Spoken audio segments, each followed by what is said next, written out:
Olá, amigos do canal Medo Noturno.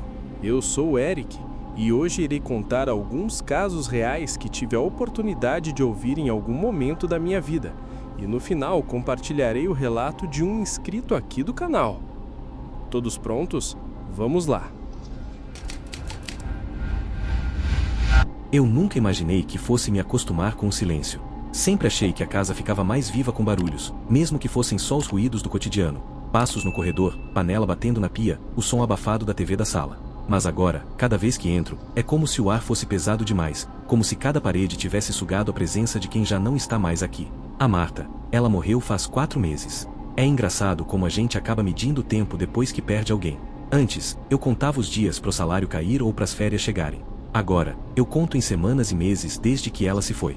4 meses e 11 dias, para ser exato. A gente vivia em Campinas, bairro São Bernardo. Uma casinha simples, dessas geminadas, quintal pequeno, mas com um pé de pitanga no fundo que a Marta adorava cuidar. Ela tinha mania de falar com as plantas, dizia que elas entendiam quando eram tratadas com carinho. Eu ria disso, mas a verdade é que aquele pé de pitanga cresceu mais saudável do que qualquer outro da rua. Depois que ela morreu, eu tentei seguir a rotina como se nada tivesse mudado. Acordar cedo, tomar café preto coado no pano. Ela sempre dizia que filtro de papel deixava o café sem alma, ir trabalhar na autopeças e voltar no fim da tarde. Mas mesmo a rotina mais mecânica começa a falhar quando a falta de alguém bate. Eu chegava, e a cozinha já não tinha o cheiro do feijão dela, o rádio não tocava na frequência em que ela adorava, e a casa... Bom, a casa parecia me olhar de volta. A morte dela foi rápida demais. Derrame. Estávamos jantando, ela largou o garfo, a mão caiu na mesa e eu achei que fosse só um mal-estar. Levei para o hospital, mas... não deu tempo. O médico falou um monte de coisa, mas eu só fiquei olhando para a boca dele mexer, como se eu estivesse debaixo d'água. Os primeiros dias foram como um borrão. Gente entrando e saindo da casa, vizinhas levando bolo, café, todo mundo tentando ajudar. Depois, silêncio. E foi nesse silêncio que as coisas estranhas começaram.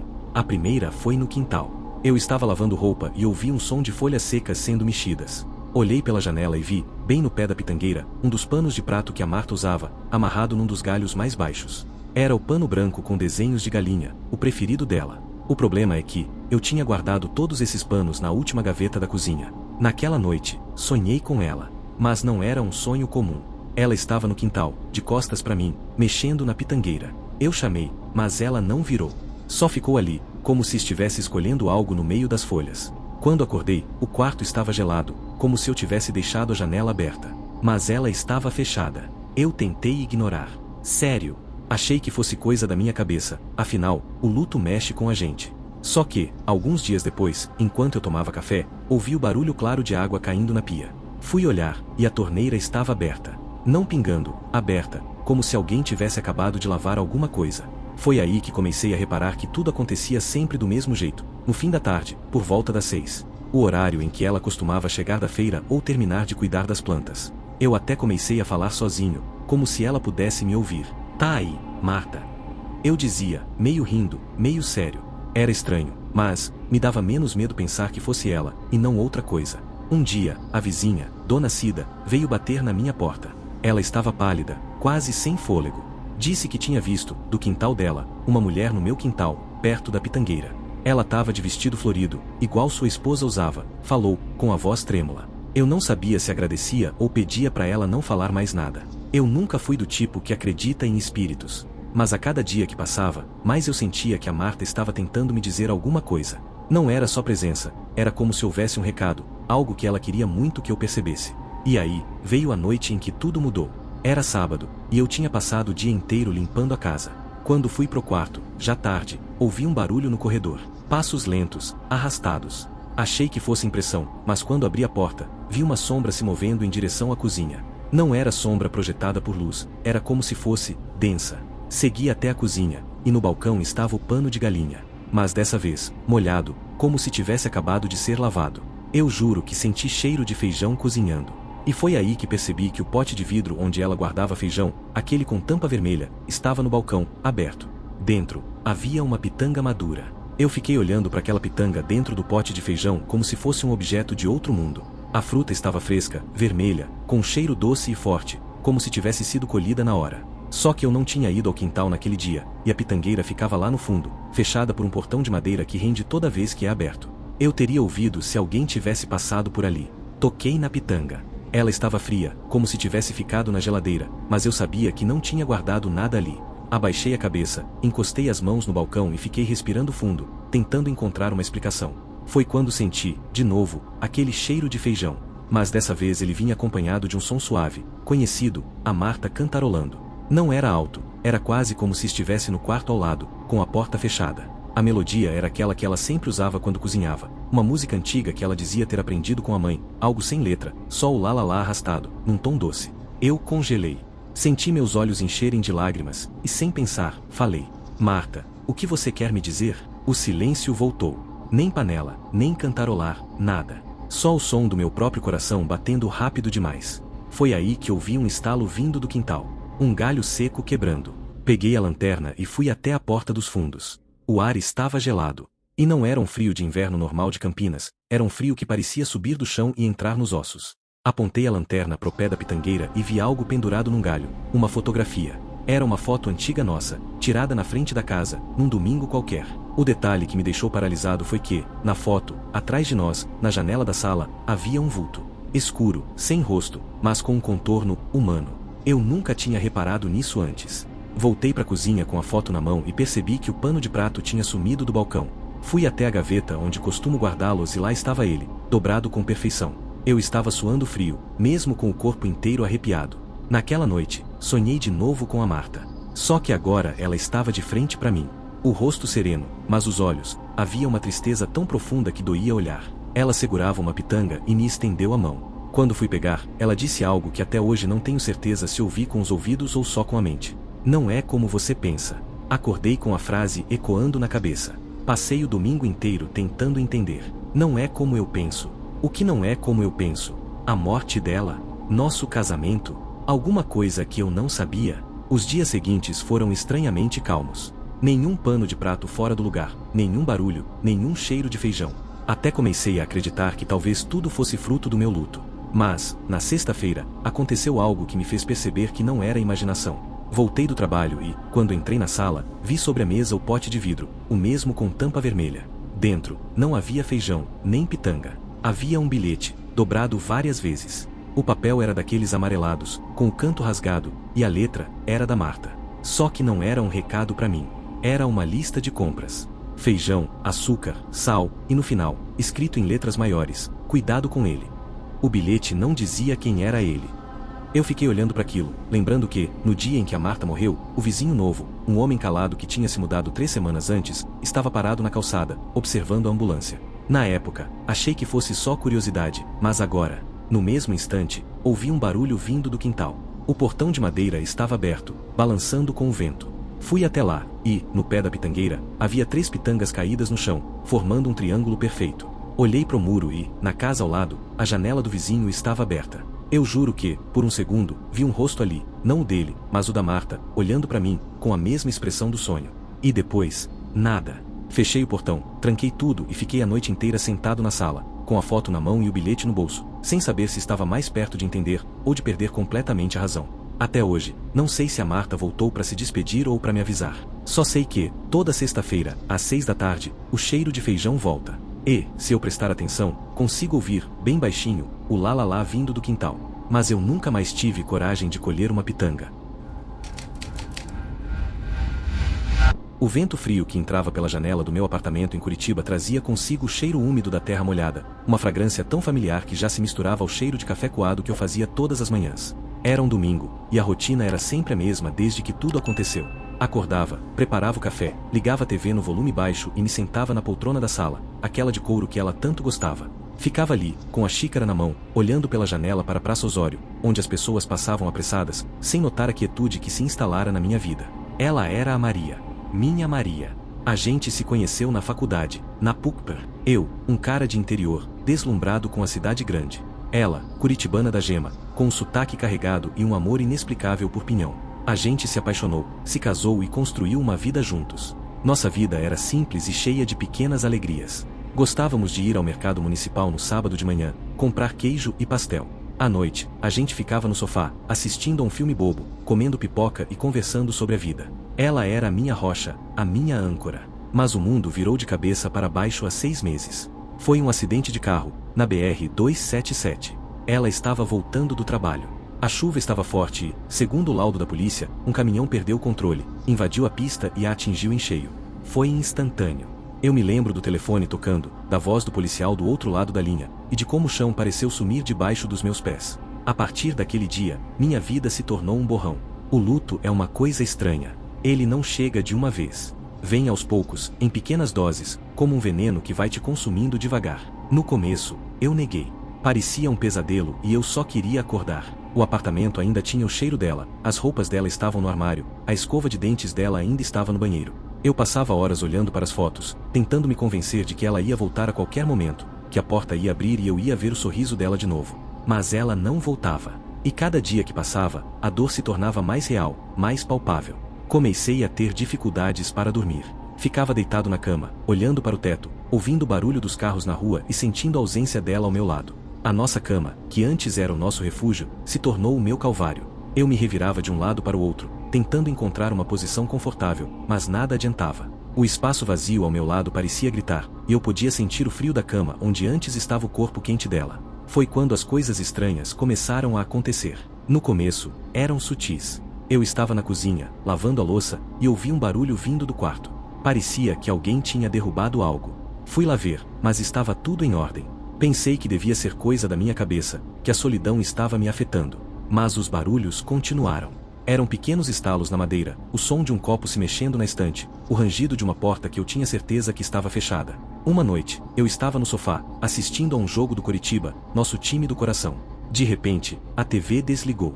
Eu peguei o controle, tentei ligar de novo, mas não funcionava. A bateria estava boa, eu tinha trocado há pouco tempo. Fui até a TV, apertei o botão de ligar e ela voltou a funcionar. Pareceu um problema técnico, mas eu não conseguia tirar da cabeça a sensação de que não era. Que tinha algo a mais por trás daquilo. O ponto de virada foi na semana passada. Era de madrugada, e eu estava acordado, como de costume. O silêncio da casa era quase ensurdecedor. De repente, ouvi a campainha. Olhei para o relógio, era 3h15 da manhã. Quem poderia ser a 1h daquelas? Levantei da cama, com o coração acelerado. Fui até a porta, olhei pelo olho mágico, mas não havia ninguém lá. Eu pensei que devia ser algum vizinho bêbado, mas a campainha tocou de novo. Era um toque curto, seguido de uma pausa, e depois um toque mais longo. Exatamente como a Maria tocava quando ela chegava em casa e eu estava no sofá assistindo a um filme. Ela fazia isso para me provocar. Meu corpo inteiro gelou. Eu abri a porta, mas a rua estava vazia, iluminada apenas pelos postes. O vento frio entrou no apartamento, e eu senti um arrepio na espinha. Não era o frio do vento, era um frio diferente, um frio que vinha de dentro, que me dizia que não estava sozinho. A partir desse dia, a Maria começou a aparecer para mim. Não como um fantasma, não como uma figura transparente. Ela estava lá, sentada na poltrona, com um livro nas mãos, exatamente como ela costumava fazer. A luz da sala se refletia nos cabelos dela, e ela parecia tão real, tão viva, que eu me atrevia a estender a mão para tocá-la. Mas minha mão atravessou o corpo dela, como se ela fosse feita de fumaça. A voz dela, que eu tanto amava, ecoou na minha cabeça, mas não era audível. Era como se as palavras estivessem sendo sussurradas diretamente na minha mente. Eu estou aqui, meu amor. Eu não te deixei. Essas aparições se tornaram cada vez mais frequentes. Eu a via na cozinha, preparando o café da manhã. Eu a via na cama, ao meu lado, deitada de bruços, dormindo. Eu a via na janela, olhando para a rua, com um sorriso no rosto. No começo, eu tive medo. Depois, o medo se transformou em alívio. Ela estava comigo. Ela não tinha ido embora de verdade. A gente voltava a ter nossas conversas silenciosas. Eu falava para ela sobre o meu dia, sobre o que tinha acontecido na TV, sobre como eu estava sentindo a falta dela. E ela, com os olhos, me respondia, me confortava. Um dia, eu estava na cozinha, preparando o almoço. Tinha comprado uma panela de pressão nova e estava tentando fazer um cozido que ela adorava. A receita não estava dando certo, e eu estava frustrado. De repente, senti uma mão no meu ombro. Me virei, e ela estava lá, ao meu lado, com aquele sorriso de canto de boca que ela dava quando eu estava fazendo alguma bobagem. A mão dela, que eu sentia no meu ombro, não era fria como as aparições anteriores. Era quente, como a mão de uma pessoa viva. Ela se inclinou, e eu senti o cheiro do perfume dela, aquele de baunilha que ela usava. Ela sussurrou no meu ouvido, "Você está fazendo errado, meu amor. O segredo é o alecrim." Eu me virei para ela, e a imagem dela sumiu. Mas a sensação da mão dela no meu ombro e o cheiro do perfume dela ainda estavam lá. E eu, sem hesitar, adicionei o alecrim ao cozido. Ficou perfeito. A partir daí, a Maria não era mais uma aparição silenciosa. Ela se tornou a minha guia, a minha companheira. Eu falava com ela o tempo todo, e ela me respondia com a voz na minha mente, com o toque de uma mão invisível, com o cheiro do perfume dela. Ela me ajudou a sair do buraco em que eu estava. Me incentivou a voltar a trabalhar, a sair de casa, a ver os meus amigos. Ela estava sempre lá, me apoiando, me dando forças. Eu já não sentia mais a dor do luto, apenas a saudade, que agora era uma saudade doce, de quem sabe que a pessoa amada está por perto. O tempo passou, e a Maria se tornou uma parte da minha rotina. Eu acordava, preparava o café, e ela estava lá, sentada na poltrona. Eu ia trabalhar, e ela me acompanhava, me dando conselhos sobre como lidar com o meu chefe, sobre como resolver os problemas do escritório. Eu voltava para casa, e ela estava na cozinha, me esperando, como se nunca tivesse ido embora. Mas, de vez em quando, havia algo estranho. Uma voz, que não era dela, ecoava na minha mente. Uma voz rouca, grave, que me dizia para ter cuidado. Eu não dava muita importância. Pensava que era minha imaginação, que a solidão estava me pegando de novo. Mas a voz se tornou mais insistente. Ele está te observando. Ele sabe o que você fez. Ele quem? Eu perguntava, e a voz de Maria respondia: não se preocupe, meu amor. É só a sua mente te pregando peças. Mas não era. Eu estava em casa, de noite, e o interfone tocou. Olhei para o relógio, era quase meia-noite. Atendi, e ouvi um chiado, como se fosse uma linha com defeito. De repente, ouvi a voz rouca. Eu sei o que você fez. Eu sei quem você é. A ligação caiu. Meu coração estava disparado. Eu não sabia o que aquilo significava. O que eu tinha feito? Eu não tinha feito nada. Eu contei para Maria, e ela me disse para não me preocupar, que era só um trote. É a sua cabeça, meu amor. Você está com a mente cansada. Eu tentei acreditar nela, mas a voz rouca não saía da minha cabeça. E a imagem de um homem, que eu nunca tinha visto, começou a aparecer nas minhas visões, junto com a Maria. Ele era alto, forte, com um bigode e um olhar duro. Eu perguntava para Maria quem ele era, mas ela desviava o olhar e ficava em silêncio. Eu estava ficando louco. Não sabia mais o que era real e o que era invenção da minha mente. As aparições da Maria, que antes eram um consolo, agora me davam medo. Eu tinha a sensação de que ela estava escondendo alguma coisa de mim. Um dia, eu estava arrumando as coisas no nosso quarto, e encontrei uma caixa de fotos antigas. Era a caixa que a Maria guardava com as memórias da família dela. Eu estava passando as fotos, e encontrei uma foto que eu nunca tinha visto. Era a Maria, em uma foto antiga, com um homem de bigode. O mesmo homem que aparecia nas minhas visões. Eles estavam de mãos dadas, em frente a um casarão antigo. A foto era de um tempo em que eu ainda não a conhecia. Eu procurei a Maria, mas ela não estava lá. Eu procurei por toda a casa, mas ela tinha sumido. Eu voltei para o quarto e olhei a foto de novo. No verso da foto, estava escrito: meu pai, na fazenda da família, em Balsa Nova. Balsa Nova. Fica perto de Curitiba. A Maria me falava da fazenda da família dela, mas nunca me mostrou fotos, nunca me levou lá. Ela sempre dizia que era um lugar que trazia memórias ruins para ela. Eu peguei o carro e fui até Balsa Nova. A fazenda não era difícil de encontrar. Era um casarão antigo, com uma placa na frente com o nome da família da Maria. Fui até lá, e a porta estava destrancada. Eu entrei, e o lugar parecia ter sido abandonado há anos. A poeira cobria tudo, e o cheiro de mofo estava no ar. Eu andei pelos cômodos, e encontrei um escritório, com uma mesa e uma cadeira. Em cima da mesa, havia um diário. Era o diário do pai dela. Comecei a ler, e o que eu descobri me deixou de queixo caído. O pai da Maria era um homem violento, que batia na mãe dela e na Maria. Ele era um homem cruel, que gostava de ter o controle sobre a vida das pessoas. O diário contava a história de como ele maltratou a família, e como a Maria, ainda adolescente, tentou fugir de casa, mas foi pega. Ele a trancou em um quarto, e a manteve lá por meses. E o diário contava o que tinha acontecido na noite em que ele morreu. A Maria, que já não aguentava mais, o envenenou. Ela colocou veneno na comida dele, e ele morreu dormindo. Ela escreveu no diário que não se arrependia, que tinha feito o que precisava ser feito para se livrar do monstro que era o pai dela. Eu fechei o diário, e comecei a ter uma sensação estranha. A voz rouca, aquela que eu ouvia, não era de um desconhecido. A voz era a do pai dela. O homem do bigode da foto. Ele não estava me avisando. Ele estava me ameaçando. Ele sabia o que a Maria tinha feito, e ele me confundiu com ela, me ameaçando. Mas por quê? Porque ele me achou. Eu não tinha nada a ver com a história. Ou tinha. De repente, a imagem do acidente de carro veio à minha mente. O laudo da polícia, a chuva forte, o caminhão que invadiu a pista. Era a Maria voltando do trabalho.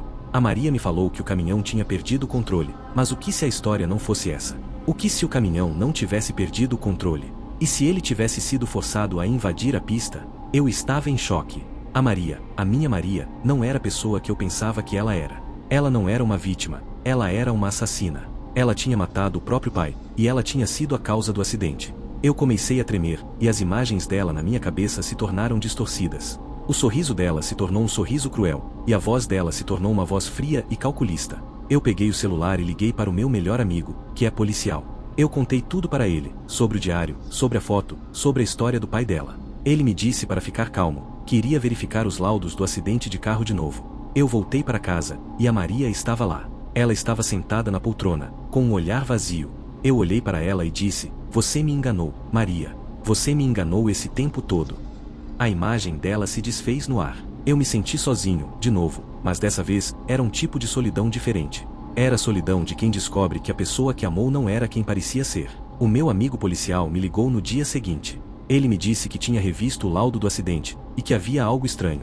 A perícia tinha encontrado um vestígio de um objeto no pneu do carro da Maria, como se ela tivesse dirigido sobre algo que fez o pneu furar. E ele tinha investigado a fundo, e descobriu que havia um pedaço de ferro no pneu, que parecia ser uma ponta de uma ferramenta de jardinagem, algo que se usa para cortar mato. O pai dela, no diário, falava que tinha um jardim em Balsa Nova. O meu amigo me disse que a Maria tinha sido a culpada do acidente, que ela tinha colocado o pedaço de ferro no pneu do carro dela, para que ela morresse. Para que ela se encontrasse com o pai dela no inferno. Ela sabia que a polícia ia achar que era um acidente, e que a culpa seria do caminhoneiro. Ela se vingou, mas não do pai. Se vingou do caminhoneiro. Ela se vingou de todos, inclusive de mim. De mim que a amei e dei a minha vida por ela. Eu estava atordoado. A Maria não queria se despedir de mim, não queria se vingar de mim. Ela queria que eu a perdoasse, para que ela pudesse descansar em paz. Mas eu não podia. Ela me usou, ela me traiu. E o mais bizarro de tudo, o que eu ainda não consigo entender, é a voz do pai dela. Ele queria me avisar, mas por quê? Ele a odiava, porque ele iria querer me avisar do que ela estava prestes a fazer. O meu amigo me disse que a polícia tinha encontrado o pai dela enterrado no jardim. Que a Maria, depois de matá-lo, o enterrou lá. Ela estava com o corpo do pai dela o tempo todo. Mas se ela o matou, por que ele veio me avisar? Ele queria que a Maria ficasse comigo, mesmo depois de morta? Ou ele queria se vingar dela, de alguma forma, me usando? A gente só sabe que a gente não sabe de nada, não é? A gente pensa que conhece as pessoas, que sabe quem elas são, mas a gente só conhece a ponta do iceberg. E o que está embaixo da água, a gente nunca vai saber, até que seja tarde demais. E a Maria, ela me mostrou que a vida é um jogo, e que a gente nunca sabe quem está jogando, e nem com quem a gente está jogando. A gente só sabe que a gente pode ser a próxima vítima. Hoje, a rotina é a mesma. Acordo, preparo o café, me sento na poltrona. Mas agora, o apartamento não está mais vazio. A Maria está lá. Ela se senta na poltrona ao lado, com um livro nas mãos, e o olhar vazio. Mas agora eu sei que ela não está lá para me confortar. Ela está lá para me assombrar, para me lembrar do que ela fez, e do que eu sou. E o pai dela, ele está lá, atrás da porta, me observando, me esperando. E eu estou aqui, esperando por eles. Esperando o dia em que eles vão me levar. E talvez, só talvez, eu possa finalmente entender o que aconteceu. Mas até lá, eu vou continuar aqui, com eles, na minha prisão particular, no meu apartamento em Curitiba, com o cheiro de café no ar e o vento frio da rua, que me lembra de que a morte não é o fim, mas sim um novo começo. Um começo que pode ser ainda mais aterrorizante do que o fim. E a sua Maria, tem certeza que ela está onde você pensa que ela está? Obrigado pela oportunidade de me conectar com você e compartilhar essa história. Senta aqui comigo, vamos tomar um café e conversar um pouco. Fica à vontade, a xícara está aí do lado. Ah, antes que eu me esqueça, meu nome é Lucas. A gente vai conversar sobre a vida, sobre as coisas estranhas que acontecem e, claro, sobre um segredo que guardo comigo há quase 10 anos. Não sei se vou ter coragem de te contar tudo, mas prometo que vou tentar. É que algumas lembranças são difíceis de colocar em palavras, sabe? Tudo começou de um jeito bem normal. Se você me visse na rua, pensaria, esse cara é um sujeito comum. Tenho uma rotina que, na maioria das vezes, é a mesma. Acordo cedo, tomo café, vou para o trabalho, volto para casa, janto, vejo um pouco de TV e durmo. Meu trabalho é simples, sou coveiro. Sim, eu sei. Pode parecer estranho para alguns, mas é uma profissão como qualquer outra. É um trabalho que me dá a chance de conviver com a vida e com a morte. E, acredite, a linha que a separa é mais tênue do que a gente imagina. No cemitério, eu vejo de tudo. Gente que chora, gente que reza, gente que grita de dor e gente que só fica parada, em silêncio. Cada um tem o seu jeito de lidar com o luto. E o meu trabalho é estar lá, presente, para que o último adeus seja o mais digno possível. É uma missão, sabe? Deixa eu te falar de um amigo meu. O nome dele é João. João era um cara incrível. Ele morava na mesma rua que eu, em Ouro Preto, Minas Gerais. Uma cidade cheia de histórias, de lendas e de ladeiras. A gente se conheceu na escola, quando éramos crianças, e a amizade cresceu junto com a gente. João era engraçado, vivia fazendo piada e tinha um coração enorme. Eu era mais calado, mais na minha, mas ele sempre me incentivava a ir para a vida. A gente tinha um ritual. Toda sexta-feira, depois do trabalho, a gente se encontrava na Praça Tiradentes, sentava em um dos bancos e ficava conversando. A gente falava sobre tudo, sobre o trabalho, sobre as meninas, sobre a vida. Eu contava para ele as histórias que eu ouvia no cemitério e ele, que era historiador, me contava as lendas da cidade. Era a nossa terapia, sabe? Lembro de uma noite, a gente estava lá, na praça, e ele me contou a história do fantasma do padre que, dizem, assombra a igreja de São Francisco de Assis. Ele me falou com tanto entusiasmo, com tanto detalhe, que por um momento eu jurei que o fantasma estava ali, atrás da gente. Eu ri, claro, mas por dentro eu fiquei com um calafrio. João tinha esse poder de fazer a gente acreditar em qualquer coisa. Nossas conversas, no entanto, não eram sempre leves. Às vezes a gente falava sobre a morte. Ele, com a sabedoria dele, me dizia que a morte era só uma passagem, um novo ciclo. A gente não morre, Lucas, a gente se transforma, ele falava. Eu, com a minha experiência de coveiro, vi as coisas de um jeito mais prático. A gente morre, João, e vira terra, eu respondia. A gente ria, mas no fundo, eu sempre pensava que a minha visão era mais correta. Um dia, a gente estava indo para a praça, e ele parou na frente de uma casa antiga, com a fachada descascada e as janelas fechadas. Lucas, essa casa tem uma história, ele disse, com um brilho nos olhos. Dizem que, há muitos anos, um minerador morreu aqui. E ele prometeu que voltaria para buscar um tesouro que ele escondeu. A história é que, em noites de lua cheia, a gente ouve os passos dele. E, se você prestar atenção, você sente o cheiro de incenso e de terra molhada. Eu, como de costume, ri e disse que ele estava inventando. Ainda bem que a gente não está numa noite de lua cheia, eu falei, tentando mudar de assunto. João me olhou sério e disse, Lucas, as histórias não são só histórias. Elas são a forma que a gente encontra de lidar com o que a gente não entende. A gente seguiu para a praça, mas eu não conseguia tirar a história da cabeça. E o pior, a gente estava numa noite de lua cheia. Eu não ouvi os passos, mas senti um cheiro estranho, como de terra molhada. Eu olhei para o João e ele sorriu, como se soubesse o que eu estava sentindo. É sol sereno, Lucas, ele disse. Mas eu sabia que não era. Os dias foram passando, a nossa rotina continuava a mesma, e eu comecei a perceber que João estava diferente. Ele estava mais calado, mais pensativo. As piadas, que antes eram constantes, ficaram mais raras. Eu perguntei se algo estava errado, mas ele sempre dizia que estava tudo bem. Uma noite, ele me ligou, desesperado. Lucas, eu preciso te ver. Agora. Eu fui para a casa dele e o encontrei sentado no chão, com a cabeça entre as mãos. Eu não sei o que está acontecendo comigo, Lucas, ele disse, com a voz embargada. Eu sinto que tem algo me chamando. É um frio que vem de dentro, sabe? Como se a morte estivesse me abraçando. Eu tentei acalmá-lo, disse que ele estava cansado, que precisava de férias. Mas ele me olhou com uma tristeza que eu nunca tinha visto. Não é cansaço, Lucas. É um presságio. Eu sinto que não tenho muito tempo. Eu o abracei, disse que ia ficar tudo bem e que a gente ia passar por isso juntos. E aí, as coisas começaram a ficar estranhas. Eu comecei a ouvir o cheiro de terra molhada na minha casa, mesmo com o tempo seco. E o pior, eu comecei a ouvir passos. Não eram passos de gente, eram passos pesados, como se alguém estivesse arrastando os pés. Eu me convenci que era coisa da minha cabeça, que eu estava ficando louco por causa do trabalho, do estresse. Mas o cheiro, os passos, eles estavam ali. Um dia, o telefone tocou. Era a mãe de João. Lucas, o João, ele se foi. A voz dela era um sussurro, um eco de dor. Ele tinha morrido dormindo, de um infarto fulminante. A gente não esperava. Ele era jovem, saudável. A notícia me pegou de surpresa, me paralisou. Eu fui para a casa dele, o abracei, chorei com a família. Eu estava lá, mas era como se eu não estivesse. O meu corpo estava presente, mas a minha mente, a minha alma, estavam em um lugar distante. A dor era tão grande que eu não conseguia sentir nada. Era um vazio, um buraco negro. O enterro foi no dia seguinte. Eu, como coveiro, tinha a obrigação de estar lá. E foi a coisa mais difícil que eu já fiz na vida. Eu estava de um lado da cova, com a pá na mão, e a família dele do outro. Eu olhava para o caixão, fechado, e pensava em todas as nossas conversas, em todas as nossas risadas. Eu pensava no cheiro de incenso, na lua cheia, e no cheiro de terra molhada. A terra foi caindo sobre o caixão, e eu sentia um aperto no peito, como se a terra estivesse caindo sobre mim também. Eu fechei os olhos e rezei para que o sofrimento dele tivesse sido rápido, para que a dor da morte não fosse tão grande quanto a dor da vida. Depois do enterro, Eu me tranquei em casa. A dor do luto me consumiu. Eu não conseguia trabalhar, não conseguia comer, não conseguia dormir. Eu só conseguia pensar no João, na nossa amizade, na nossa rotina. E nos passos, no cheiro de terra molhada. Eu comecei a ter pesadelos. Sonhava com o João, mas não era o João que eu conhecia. Era um João pálido, com os olhos fundos, que me olhava com tristeza e sussurrava coisas que eu não conseguia entender.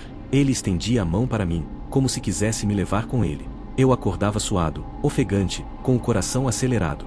As coisas em casa começaram a sumir. O copo que eu tinha acabado de usar, o controle da TV, a chave do carro.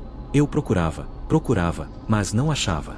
Depois de um tempo, eu encontrava, mas em lugares estranhos. O copo estava no banheiro, o controle no quarto, a chave dentro da geladeira. Eu me convenci que eu estava ficando senil, que a dor estava me enlouquecendo. Uma noite, eu estava deitado, tentando dormir, quando ouvi um barulho na cozinha. Era o som de um copo caindo e quebrando no chão. Eu me levantei assustado, fui para a cozinha e acendi a luz. O copo estava lá, no chão, em 1000 pedaços. Eu olhei ao redor, mas não havia ninguém. E, então, eu senti o cheiro de terra molhada. Eu congelei. Era o mesmo cheiro que eu tinha sentido na noite que João me ligou, na noite da lua cheia. Eu comecei a chorar, a gritar. João, é você? Por que você está fazendo isso comigo? Por favor, me deixe em paz. A casa ficou em silêncio. Eu peguei a vassoura e a pá, limpei o chão, e voltei para a cama. Mas o sono não veio. Eu fiquei a noite inteira acordado, esperando o próximo barulho. Os dias foram passando, e as coisas foram piorando. A porta do meu quarto abria e fechava sozinha. Eu ouvia sussurros no meio da noite. A TV ligava sozinha, e passava um canal de notícias sobre a cidade. E, em todas as notícias, eu via a imagem do cemitério, do túmulo do João. Eu estava desesperado. Eu não sabia o que fazer, a quem pedir ajuda. Eu me sentia culpado, como se a morte dele fosse culpa minha. Eu comecei a pensar que ele estava com raiva de mim, que ele estava me assombrando porque eu não tinha sido um bom amigo. Eu decidi que precisava conversar com ele, uma última vez. Fui para o cemitério, na cova dele, e me sentei na grama. João, por que você está fazendo isso comigo? Por que você não me deixa em paz? Eu chorei, gritei, implorei. A única resposta foi o silêncio, o vento que balançava as folhas das árvores. Eu me levantei, pronto para ir embora, quando ouvi um sussurro. A casa antiga. Era a voz dele. Eu olhei ao redor, mas não havia ninguém. E o cheiro de terra molhada, mais forte do que nunca. A casa antiga, na Praça Tiradentes. A casa do minerador. Eu me lembrei da história que ele tinha me contado. A história do fantasma que voltava para buscar um tesouro. Eu comecei a tremer. Será que ele estava me pedindo para ir até lá? À noite, eu fui até a casa. A lua estava cheia. A casa parecia ainda mais assustadora. Eu senti o cheiro de terra molhada, mas o cheiro de incenso era mais forte. Eu olhei para a janela, e jurei que via a silhueta de um homem. Eu me afastei, assustado. A noite foi passando, e eu não conseguia tirar a imagem da silhueta da cabeça. E o cheiro, o incenso, a terra molhada. Eu voltei para casa, mas a casa não era mais a minha casa. Era um lugar de terror, de medo, de saudade. Os dias foram passando, e as aparições foram diminuindo. Os barulhos, os cheiros, os sussurros. Eu comecei a pensar que ele tinha finalmente me deixado em paz. Mas a saudade, a culpa, a dor, elas continuavam lá, me corroendo por dentro. Um dia, eu estava no trabalho, abrindo uma cova, quando eu ouvi o som de uma voz. Lucas, não se esqueça de mim. Era a voz dele, clara e alta, como se ele estivesse ali, do meu lado. Eu me virei, mas não havia ninguém. Eu olhei para a cova, e vi uma moeda antiga, com a imagem de um santo que eu não conhecia. Eu peguei a moeda e senti um arrepio na espinha. A moeda estava gelada, como se tivesse saído de um lugar muito frio. Eu olhei para a cova e pensei, o que isso significa? A moeda era um tesouro? O que ele queria que eu fizesse com ela? Eu voltei para casa, com a moeda na mão, e comecei a pesquisar. Eu descobri que a moeda era um dobrão, uma moeda de ouro do período colonial. A moeda era uma das mais raras e valiosas da época. Eu pensei, o João era historiador, ele sabia de tudo isso. Será que ele me deixou essa moeda? Eu comecei a procurar na casa do João, mas não achei nada. A moeda era a única coisa que eu tinha. Eu me convenci que era uma lembrança, um presente dele, uma forma de me dizer que ele estava bem. E o cheiro, os passos, os sussurros, eram a forma que ele encontrou de se despedir? A minha vida voltou ao normal, mas eu nunca mais fui o mesmo. A dor do luto ainda está aqui, mas o medo foi substituído por uma saudade que, de vez em quando, me faz chorar. A moeda está aqui, comigo, no meu bolso. Eu carrego ela para onde eu vou. Uma noite, eu estava deitado, com a moeda na mão, quando eu ouvi um sussurro. Lucas, a casa, o tesouro, o porão. A voz dele. Eu pulei da cama, peguei a moeda, e fui para a casa antiga. A casa estava escura, abandonada. Eu pulei o portão e fui para a porta. A porta estava trancada, mas tinha um buraco na fechadura. Eu olhei, e jurei que vi um brilho. Eu arrombei a porta e entrei. A casa estava vazia, cheia de poeira e de teias de aranha. Eu fui para o porão. No porão, havia um baú. Eu abri o baú, e lá dentro, havia um tesouro. Não era ouro, nem joias. Eram manuscritos, diários, cartas. Eram as pesquisas de João sobre a cidade, sobre as lendas, sobre as histórias que ele tanto amava. Eu comecei a ler. E, nos manuscritos, eu encontrei a história do minerador. A história era real. O minerador tinha um tesouro, mas não era de ouro. Eram os manuscritos, os diários, as cartas. E ele tinha prometido que voltaria para buscar o tesouro. Eu comecei a ler os diários de João, e foi aí que o meu mundo virou de cabeça para baixo. No diário, ele falava sobre o cheiro de incenso, sobre a terra molhada. Ele falava sobre a lua cheia. E ele falava sobre o presságio, sobre o frio que vinha de dentro. E ele falava sobre a promessa que ele tinha feito para o fantasma do minerador. Ele prometeu que iria guardar o tesouro, que iria proteger a história, até que o fantasma viesse buscá-lo. E o mais assustador, ele falava sobre um acordo, um pacto. Ele me mencionou algumas vezes, mas de uma forma que eu não conseguia entender. Ele dizia que a minha missão era encontrar o tesouro e que, depois que eu o encontrasse, eu teria que seguir as instruções que ele tinha deixado. E aí, eu chego na parte mais assustadora. A parte que eu não consigo te explicar. A parte que me faz ter medo de dormir, de viver. A última página do diário.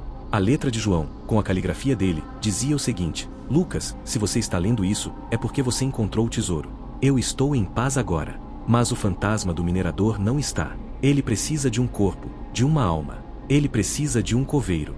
E ele escolheu você. Eu parei de ler. Meu corpo gelou. O que isso significa? Eu sou o próximo. Eu sou a próxima vítima. Eu sou o próximo a ter que guardar o tesouro, a ter que esperar o fantasma. Eu voltei para casa, com os manuscritos, e com a moeda no bolso. Eu não contei para ninguém, porque eu sei que ninguém vai acreditar. Eu sei que vão dizer que eu estou louco, que o luto me enlouqueceu. Mas eu sei o que eu vi, o que eu ouvi, o que eu senti. E eu sei que, de vez em quando, eu ainda ouço o cheiro de terra molhada. E eu sei que, de vez em quando, eu ainda ouço os passos do minerador. E os passos do meu amigo, João. E agora, eu te pergunto: o que você faria no meu lugar? Você contaria para alguém? Você guardaria o tesouro? Você esperaria o fantasma? E o mais importante, você acredita em mim? Olha para mim. Eu sou um coveiro, um cara comum, que mora em Ouro Preto. Um cara que perdeu o amigo e que, agora, vive com medo de ser o próximo. Eu estou aqui, te contando essa história, porque eu preciso de ajuda. Eu preciso de alguém que me ajude a entender o que está acontecendo comigo. Eu queria te perguntar uma coisa, antes de a gente se despedir. Você, que está me ouvindo, você acha que o fantasma do minerador escolheu o João para guardar o tesouro? Ou você acha que o João, o historiador, o cara que amava as lendas, que amava a história, que amava a cidade, que se tornou um fantasma para proteger o que ele amava? Eu te pergunto isso porque, de vez em quando, eu ainda ouço a risada dele. E, de vez em quando, eu sinto que ele está aqui, sentado do meu lado, tomando café comigo. E me contando uma história. A nossa história. E eu queria saber a sua opinião. Se a gente for parar para pensar, o luto é um bicho esquisito, né? É uma coisa que a gente sabe que vai chegar para todo mundo, mais cedo ou mais tarde, mas nunca estamos prontos para ela. A gente se prepara para tanta coisa na vida, para prova, para uma entrevista de emprego, até para uma conversa difícil, mas pro luto, a gente só é pego de surpresa. Foi assim para mim, pelo menos. A vida estava seguindo seu curso, sabe? Aquele ritmo gostoso de rotina. Acordar, tomar um café coado na hora, sentir aquele cheirinho que só o café da minha avó tinha. Sabe, a minha avó era a melhor pessoa do mundo. Daquelas que te abraçavam e o mundo parava por uns segundos. O abraço dela tinha cheiro de biscoito de nata e de lavanda, e a pele dela era macia como um pêssego. A gente era inseparável. Eu, o netinho dela, e ela, a minha avó, a minha confidente, a minha parceira de vida. A gente morava junto desde que eu era pequeno. A casa era no interior de Minas, na Serra da Mantiqueira, em um lugarzinho que era mais natureza do que gente. O som de grilo e de sapo era nossa trilha sonora, e o vento balançando as folhas era nossa melodia favorita. A vida era simples, mas tinha uma beleza que eu não encontrava em lugar nenhum. A nossa rotina era uma coisa que eu amava de paixão. De manhã, depois do café, a gente sentava na varanda, eu com o meu livro e ela com a agulha de tricô nas mãos. Era um silêncio confortável, sabe? Aquele silêncio que não precisa de palavras. À tarde, a gente cozinhava junto. A gente fazia pão de queijo, bolo de fubá, e a minha parte favorita era roubar um pedacinho da massa antes de ir pro forno. Ela sempre fingia que não via, mas dava para notar o sorriso no cantinho da boca dela. E à noite, a gente se sentava no sofá, com um chazinho de camomila, e ela me contava histórias. Histórias de quando ela era moça, de quando ela conheceu meu avô, e de coisas que só ela sabia. O mundo, pra mim, era ela. E a gente era um time, o mais invencível que existia. A gente tinha uma comunicação que ia além das palavras. Bastava um olhar e a gente já sabia o que o outro estava pensando. Se eu estava triste, ela sabia. Se ela estava preocupada, eu sabia. A gente era o nosso próprio mundo, e era um mundo perfeito. Mas a vida, como eu disse, tem dessas surpresas. Um dia, a minha avó, que era um rochedo de tão forte, simplesmente não acordou. Foi como se o mundo tivesse parado de girar. Eu fui acordar ela, como eu fazia todos os dias, pra gente tomar café, e ela estava lá, deitada, com um sorriso sereno no rosto. Mas ela não respirava. Eu tentei, chamei, sacudi, mas ela não se moveu. O mundo perdeu as cores, o som, o cheiro. O silêncio que antes era confortável, virou um abismo. O abraço dela, o cheiro de biscoito de nata, o barulho da agulha de tricô, tudo sumiu. A casa que antes era cheia de vida, se tornou um museu de lembranças. A rotina, que era minha âncora, se desfez em pedaços. Eu estava no meio de um oceano, sem bússola, sem remo, sem nada. Foi a dor mais profunda que eu já senti na vida. Não tem palavra para descrever. É como se o seu coração tivesse sido arrancado, mas você ainda tem que continuar vivendo. Eu me perdi depois disso. Fiquei um tempo em choque, sem conseguir pensar direito. O luto é uma coisa traiçoeira, né? Primeiro, a gente nega. A gente não acredita, acha que é um pesadelo e que vai acordar a qualquer momento. Eu ficava olhando pro quarto dela, esperando que ela saísse de lá a qualquer instante. Depois, a gente sente raiva. Raiva de tudo, do mundo, de Deus, de si mesmo.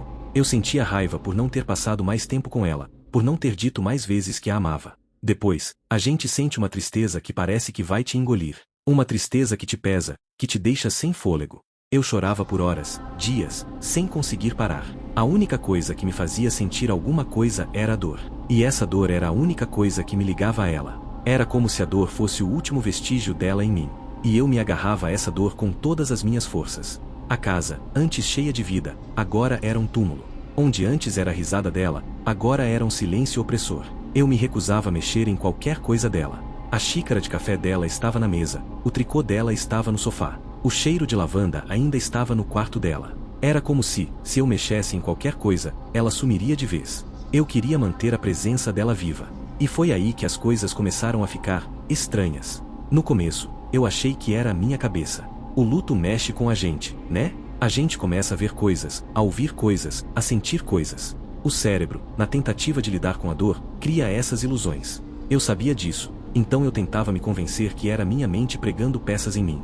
Uma noite, eu estava no sofá, assistindo TV, e de repente, eu senti o cheiro de biscoito de nata. Aquele cheiro forte, inconfundível, que só a minha avó conseguia fazer. Eu levantei na hora, fui até a cozinha, mas não tinha nada. A cozinha estava escura, silenciosa, e o cheiro desapareceu tão rápido quanto apareceu.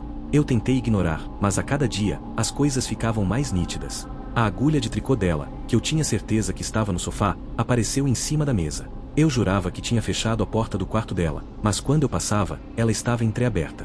E a cada vez que isso acontecia, eu sentia um arrepio, um medo misturado com uma pontinha de esperança. Será que era ela? Será que ela estava aqui comigo? A saudade era tão grande que a ideia de ter ela por perto, mesmo que de uma forma sobrenatural, era reconfortante. Mas o medo também estava lá. Medo de que eu estivesse enlouquecendo, medo de que a dor tivesse me consumido por completo. A minha rotina virou uma caçada. Eu andava pela casa, procurando por sinais. Eu deixava um pedacinho de pão de queijo na mesa, para ver se ele sumia. Eu deixava um chazinho de camomila na cozinha, esperando que a xícara estivesse vazia de manhã. Eu queria provas. Eu precisava de provas de que ela estava lá. E as provas vinham. Pequenas, sutis, mas inconfundíveis. A porta do armário da cozinha, que sempre ficava fechada, amanhecia aberta. O meu livro favorito, que estava na minha mesa de cabeceira, aparecia na poltrona da sala. E a cada vez que isso acontecia, eu sentia um misto de emoções. A alegria de saber que ela estava por perto, a tristeza de saber que ela não podia se comunicar, e a curiosidade de saber por que ela estava fazendo isso. Um dia, eu estava na cozinha, lavando a louça, e eu ouvi um som. Era o som da agulha de tricô. Cli, clac, cli, clac. Eu parei na hora, o meu coração batendo forte no peito.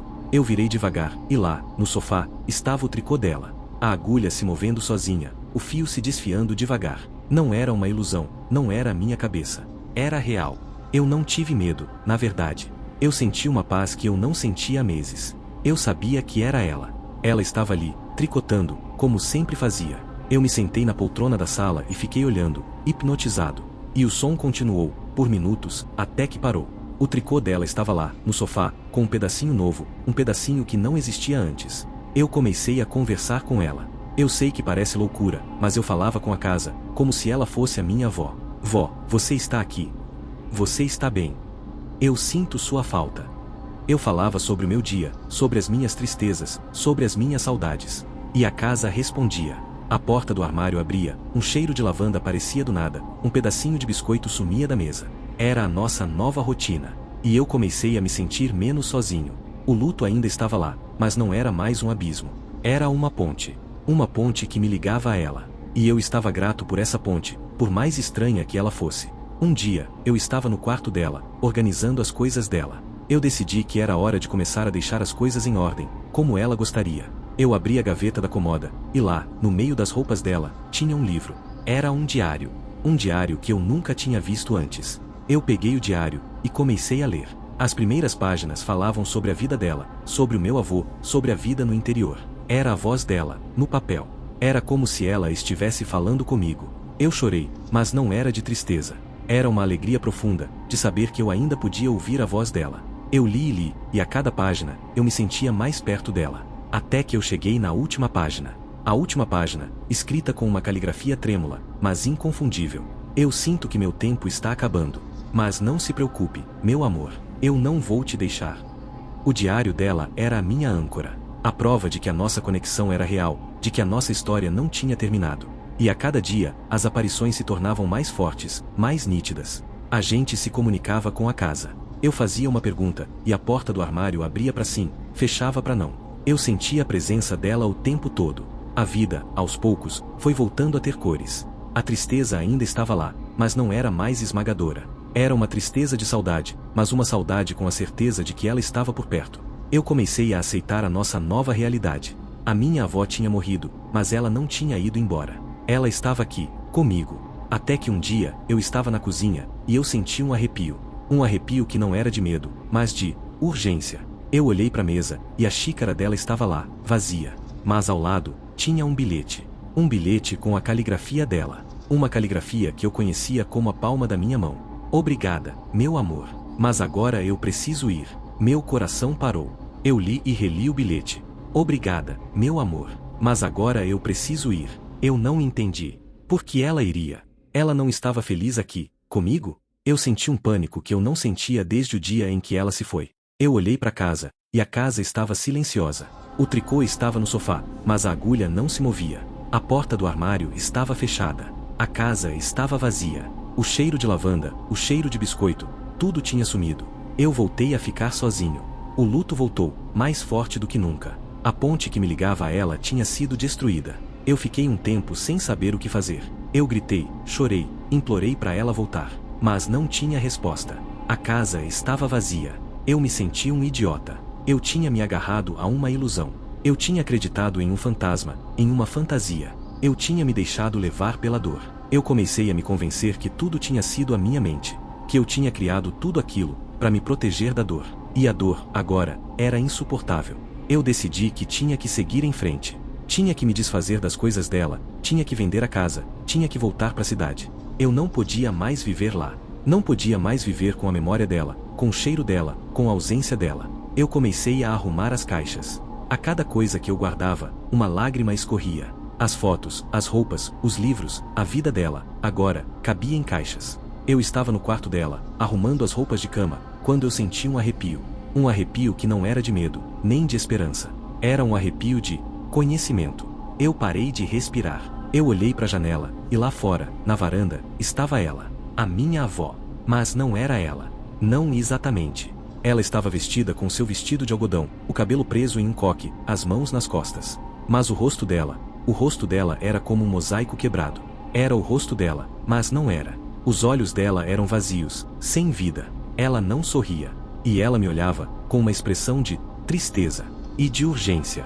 E ela estava lá, parada na varanda, me olhando. Eu não tive medo. Eu senti um frio na espinha, mas não era medo. Era uma certeza. Uma certeza que me gelou o corpo. Eu me levantei devagar e fui até a janela. Eu olhei para ela, e ela acenou, devagar, com a cabeça, em direção à cozinha. Eu me virei e olhei para a cozinha. E lá, na mesa, estava minha xícara de café. A xícara que ela usava todos os dias. E ao lado, um bilhete. Outro bilhete. Com a caligrafia dela. Eu andei até a mesa, o meu corpo se movendo por conta própria. Eu peguei o bilhete e o li. O bilhete dizia: corra, agora. Eu me virei para a janela, para perguntar por quê, mas ela não estava mais lá. A varanda estava vazia. A casa estava silenciosa. E eu senti um cheiro forte, inconfundível. Mas não era de biscoito de nata. Era um cheiro de mofo, de coisa velha, de morte. O cheiro vinha do chão, do quarto. Eu olhei para baixo, e o assoalho, que era de madeira, estava escuro, manchado. Eu me ajoelhei e olhei mais de perto. Era uma mancha escura. Eu toquei, e o meu dedo saiu com uma sujeira preta. Eu me levantei e corri pro outro lado do quarto. O chão estava manchado em vários lugares, como se fosse uma trilha de sangue seco. E o cheiro estava cada vez mais forte. Eu me virei, e a porta do quarto dela, que eu tinha certeza que estava aberta, estava fechada. Eu tentei abrir, mas ela não abria. Ela estava trancada. Eu comecei a bater, a gritar, a empurrar, mas a porta não se mexia. E o cheiro de morte estava cada vez mais forte. Eu olhei pro assoalho, e as manchas estavam se expandindo. E lá, no chão, no meio das manchas, eu vi uma coisa. Um pedacinho de papel. Eu me abaixei, e peguei. Era um bilhete. Outro bilhete. Com a caligrafia dela. E o bilhete dizia: eu não me fui. Fui trancada aqui. Ele me trancou aqui. Eu comecei a gritar, a chutar a porta. Mas a porta não se mexia. E o cheiro era insuportável. Eu me virei, e olhei pro quarto. E lá, no canto, tinha uma figura. Uma figura alta, magra, com um chapéu na cabeça. Ele estava parado, de costas para mim. Eu não podia ver o rosto dele. Mas eu sabia quem era. O coveiro. Aquele que veio levar o corpo dela. Eu lembro dele. Um homem alto, calado, que não olhou nos meus olhos nem uma vez. Eu o via de costas, parado no canto do quarto. E ele estava lá, parado, como uma estátua. Eu tentei gritar, mas a minha voz não saía. Eu tentei me mexer, mas o meu corpo não me obedecia. Eu estava paralisado. E o coveiro, devagar, se virou. O rosto dele era uma sombra, mas eu podia ver o brilho no seu olho. Um brilho maligno. E na mão dele, ele segurava uma xícara. A xícara da minha avó. Ele pegou o bilhete da mesa, e o rasgou. Ele pegou o bilhete do meu bolso, e o queimou com um fósforo. E o bilhete do meu bolso, que dizia: eu não me fui. Fui trancada aqui. Ele me trancou aqui. Se transformou em cinzas. E o coveiro sorriu. Um sorriso que me gelou até a alma. E o sorriso dele não era o sorriso de um homem. Era o sorriso de um monstro. Eu fechei os olhos, e quando eu abri, eu estava de volta no sofá. A TV ligada, a xícara de café na mesa, o tricô no sofá. A casa estava em silêncio. Sem cheiro de lavanda, sem cheiro de biscoito. Mas também, sem cheiro de morte. Eu me levantei, e fui até o quarto dela. A porta estava aberta. O chão, limpo, sem manchas. Eu olhei para a comoda, e o diário dela estava lá, como eu tinha deixado. Eu peguei o diário, e o abri na última página. Eu sinto que meu tempo está acabando. Mas não se preocupe, meu amor. Eu não vou te deixar. Eu me virei para a porta, e lá, encostada no batente, estava minha avó. Mas não era a minha avó. Era a mesma figura da varanda. Com o mesmo rosto quebrado, com os mesmos olhos vazios. E ela não sorria. E ela me olhava, com a mesma expressão de tristeza e urgência. E na mão dela, ela segurava um copo. Um copo de vidro, cheio de um líquido escuro. E ela me estendeu o copo. Ela não disse nada. Mas os olhos dela, vazios, me diziam tudo. Eles me diziam que o meu tempo, agora, estava acabando. E que a minha avó, a minha parceira de vida, a minha confidente, não tinha morrido. Ela tinha sido assassinada. E que a resposta para o seu assassinato estava na minha frente, na xícara de chá. E que eu, o netinho dela, o netinho que ela amava, agora tinha que escolher. Beber o que estava no copo e ir com ela. Ou não beber. E ficar. Mas ficar com o coveiro. Que agora, eu sabia, era o assassino dela. E eu não sabia o que fazer. Se eu beber, eu vou com ela. Mas se eu for, eu não vou poder resolver a morte dela. Mas se eu não beber, eu vou ter que viver com o assassino dela. Na casa dela. Na minha casa. A casa que ela me deixou. E o que eu faço? O que a gente faz quando a gente é posto entre a cruz e a espada? Quando a gente tem que escolher entre a vida e a morte. E o mais importante, entre a paz e a vingança, eu não sei. E você, o que faria? É estranho como a vida continua, né? A gente acorda, toma café, escova os dentes. O sol nasce e se põe. O trânsito da manhã é sempre caótico. Parece que o mundo tem um ritmo próprio e a gente, por mais que se esforce, é só um passageiro. Pelo menos era assim que eu me sentia antes. Agora, a cada manhã, a cada xícara de café, a cada buzina irritante na rua, tudo parece um lembrete do que não está mais aqui. Eu sou o Rafael, e a minha história, ou melhor, a nossa história, é sobre a Gabi. A Gabi. Ela era a minha estrela. A gente se conheceu na faculdade de arquitetura, em Belo Horizonte. Vocês imaginam a cena, né? Eu, todo nerd, focado nas maquetes e nos projetos, e ela era o furacão. Chegou na sala de aula atrasada, com a mochila quase caindo do ombro, e um sorriso que iluminava a sala inteira. A gente se sentou lado a lado e, no primeiro dia, já sabíamos que éramos feitos um para o outro. Ela era a criatividade descontrolada e eu, o detalhista que botava ordem nas ideias dela. Os nossos projetos em conjunto sempre tiravam as notas mais altas, e a nossa vida, fora da faculdade, era exatamente assim. A Gabi me fazia rir até a barriga doer, me levava para festas que eu jamais iria sozinho e me mostrava que a vida era mais do que plantas e cálculos. A gente se casou 6 anos depois de se conhecer. Foi um casamento simples, na casa dos pais dela, em Santa Teresa, Rio de Janeiro. A gente não queria nada grandioso, só as pessoas que a gente amava e a vista da Baía de Guanabara. A lua de mel foi em um sítio em Tiradentes, Minas Gerais, e a gente se sentia em casa, sabe? A Gabi amava o interior. Ela dizia que a gente conseguia sentir a alma das cidades históricas, e que cada casa, cada beco, tinha uma história para contar. Foi em uma dessas viagens para o interior que a gente decidiu se mudar para um sítio, não tão longe de BH, para que a gente pudesse continuar trabalhando no escritório de arquitetura que a gente abriu junto, mas longe o suficiente para ter o nosso cantinho, com terra, galinhas e a Gabi plantando temperos. A gente encontrou o lugar perfeito em Ouro Preto, em um bairro mais afastado do centro histórico, mas com uma vista de tirar o fôlego. A casa era antiga, com janelas de madeira e um quintal enorme. Eram os nossos sonhos, todos empilhados e esperando para serem construídos. A Gabi passava horas no quintal, cultivando flores, ervas, tomates. Ela sempre teve um jeito especial com as plantas. Dizia que elas tinham vida, que sentiam quando a gente as cuidava com carinho. E não era só com plantas. Era com tudo. Ela tinha uma sensibilidade que, às vezes, me assustava. A Gabi sabia quando eu estava mal sem que eu precisasse dizer uma palavra. Ela sentia a minha tristeza, a minha alegria, a minha ansiedade. Era como se a gente estivesse conectado por uma linha invisível. E, por um tempo, essa linha foi a coisa mais sólida na minha vida. E então, ela se rompeu. Do nada, sem aviso. O acidente de carro, na BR-040, a caminho de um cliente em Ouro Branco. A gente estava no mesmo carro, eu dirigindo, ela no banco do passageiro. A chuva estava forte e, em uma curva, um caminhão desgovernado invadiu a nossa pista. Eu tentei desviar, mas não deu tempo.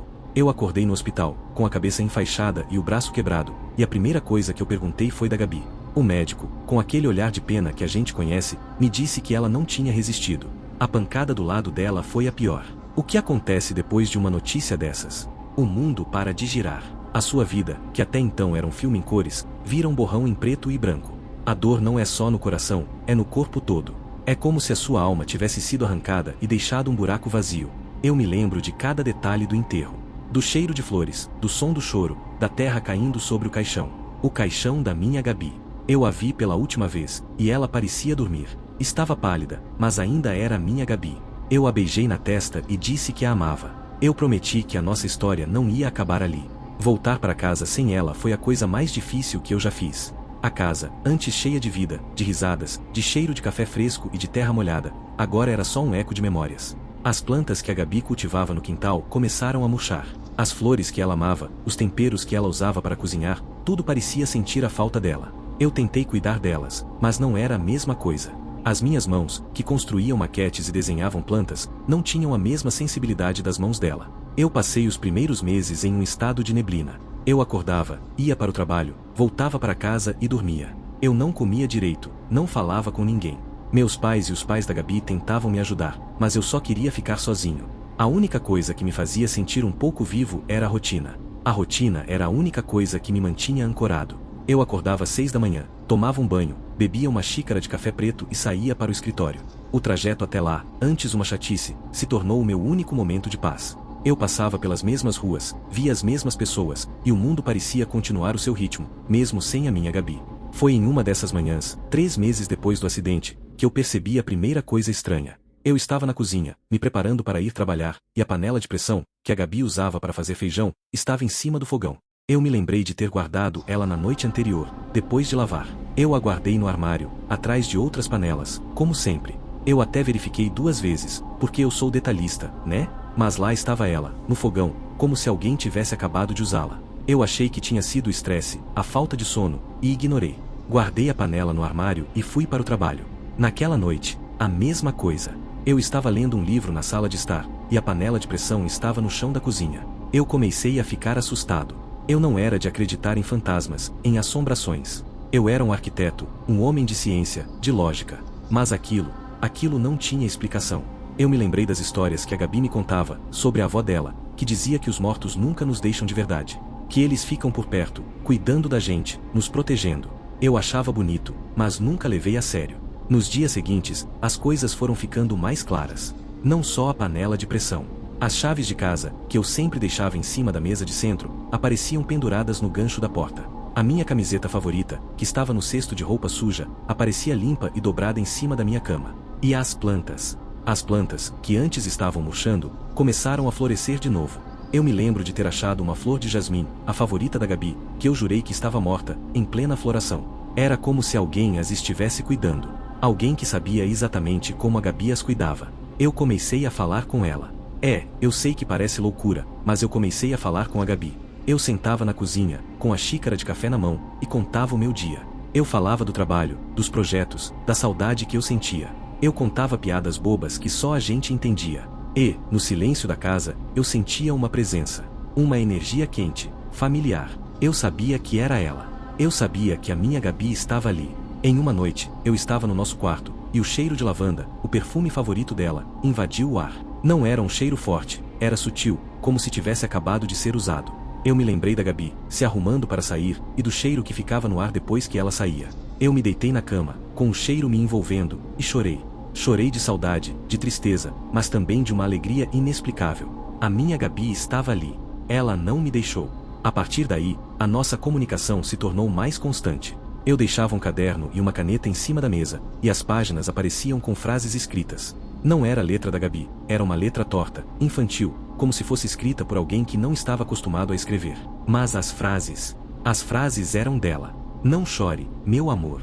Estou com saudades. Eu te amo.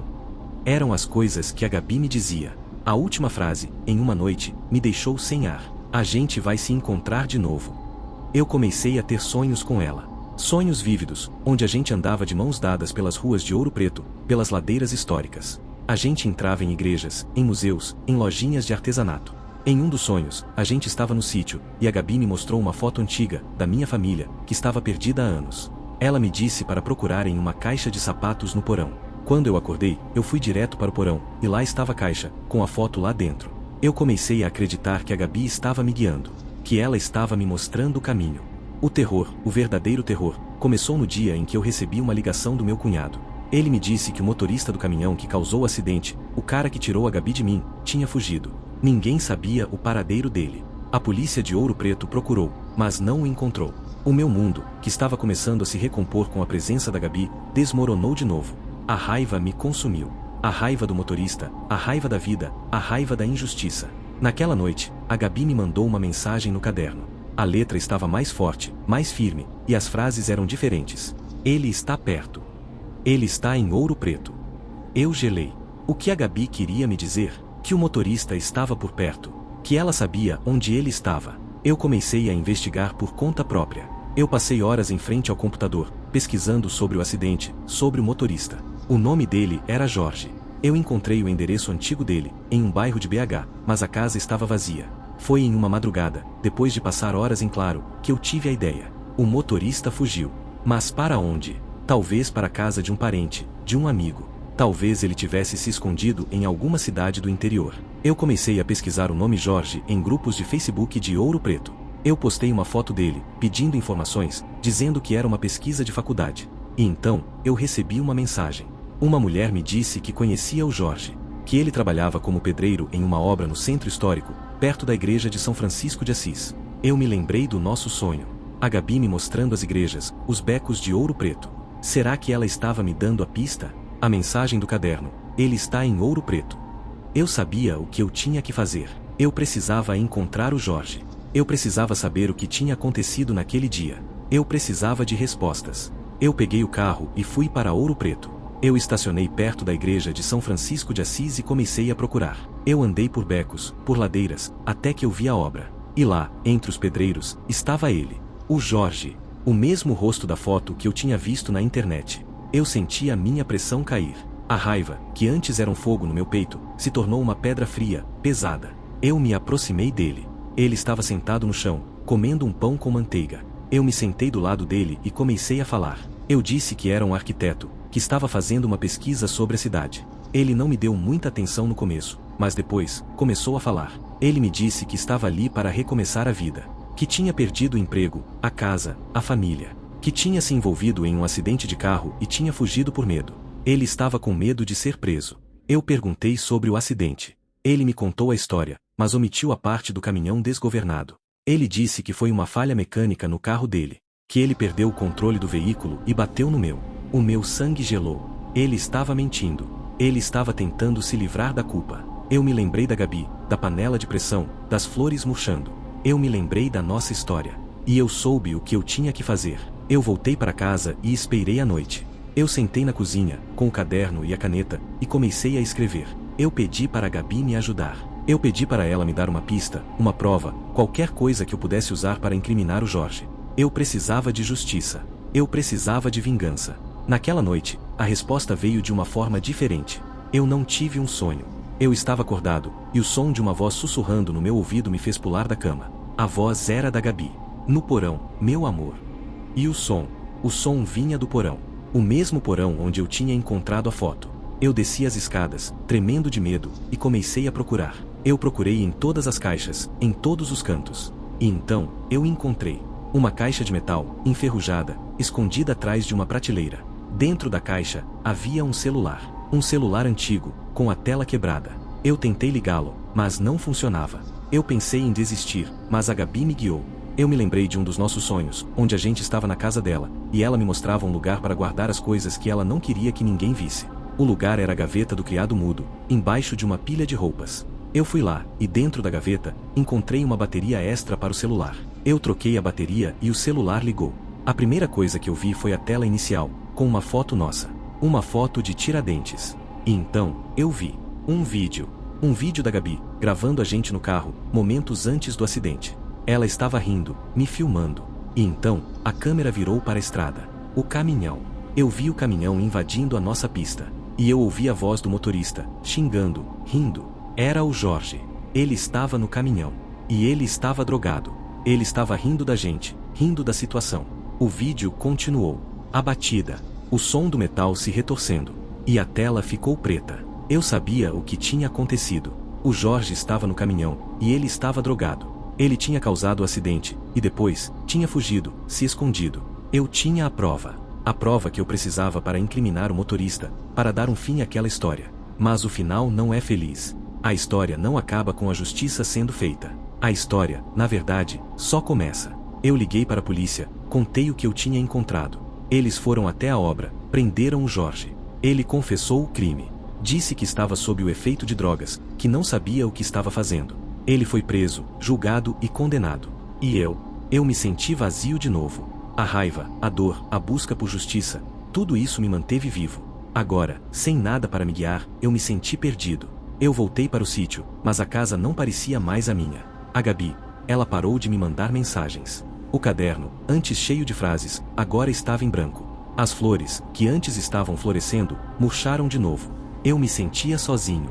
Uma noite, eu estava sentado na varanda, olhando para as estrelas, e eu vi a figura de uma mulher, no jardim, cuidando das flores. A silhueta dela era familiar. O cabelo comprido, os braços finos, as mãos que cuidavam das plantas com tanto carinho. Era a Gabi. Ela olhou para mim e sorriu. Um sorriso triste, mas cheio de amor. E então, ela se virou e foi embora. Ela não voltou mais. O meu telefone tocou. Era o meu cunhado. Ele me disse que o Jorge, o motorista, tinha morrido na cadeia. Ele se suicidou. E a polícia encontrou uma carta para mim. A carta estava em um envelope, sem remetente. Eu abri e li. A letra era a mesma letra infantil do caderno. A mesma letra das mensagens que a Gabi me mandava. A carta dizia: eu te perdoo. Eu não aguentava mais. Eu gelei. Quem escreveu a carta? Não era a Gabi. A Gabi nunca perdoaria o homem que tirou a vida dela. Eu me lembrei de todas as mensagens. Não chore, meu amor. Estou com saudades. Eu te amo. E a última mensagem, a mais assustadora de todas: a gente vai se encontrar de novo. E a carta do Jorge, a mesma letra, a mesma escrita. Eu te perdoo. Eu não aguentava mais. E se não fosse a Gabi? Se não fosse a minha estrela? E se fosse o Jorge? E se ele estivesse me mandando as mensagens? E se ele estivesse me guiando para que eu o encontrasse? E se ele estivesse se vingando, me fazendo passar pelo mesmo inferno que ele passou? E se ele, no final, conseguiu o que queria? A vingança dele foi tirar a minha paz, a minha sanidade, a minha esperança. E agora, com a morte dele, eu nunca vou saber a verdade. Eu olho para o meu jardim, para as flores murchas. A panela de pressão está no fogão, de novo. A minha camiseta favorita, que eu usei ontem, está dobrada em cima da minha cama. Eu me sinto perdido, e a minha única companhia, a única coisa que me mantém vivo, é a incerteza. A incerteza de quem está do outro lado, de quem está me guiando. E a única certeza que eu tenho é que a nossa história, a nossa, não acabou. A nossa história, a do Rafael, da Gabi e do Jorge, está apenas começando. E chegamos ao fim de mais um mergulho no desconhecido. Quero agradecer de coração a cada um de vocês que dedicou seu tempo para acompanhar mais essas histórias arrepiantes. Foi um prazer ter sua companhia nesta jornada noturna. Se você gostou desse nosso encontro, não se esqueça de deixar seu like, de compartilhar com aquele amigo que também curte um bom calafrio e, claro, me conta aqui nos comentários qual foi o relato que mais te deixou com a pulga atrás da orelha ou te fez dormir de luz acesa. Ah, e se você tem alguma história de arrepiar que aconteceu com você ou que você ouviu por aí, daquelas que a gente conta sussurrando no escuro, manda pra gente no e-mail que está na descrição. Quem sabe seu relato não vira o próximo vídeo do canal, né? Vai ser um prazer dar voz à sua experiência. E a seguir, vou deixar algumas sugestões de vídeos que possivelmente vocês irão gostar. Por hoje, é isso, meu povo. Cuidado com o que espreita nas sombras e a gente se encontra no próximo pesadelo. Um abraço e até mais!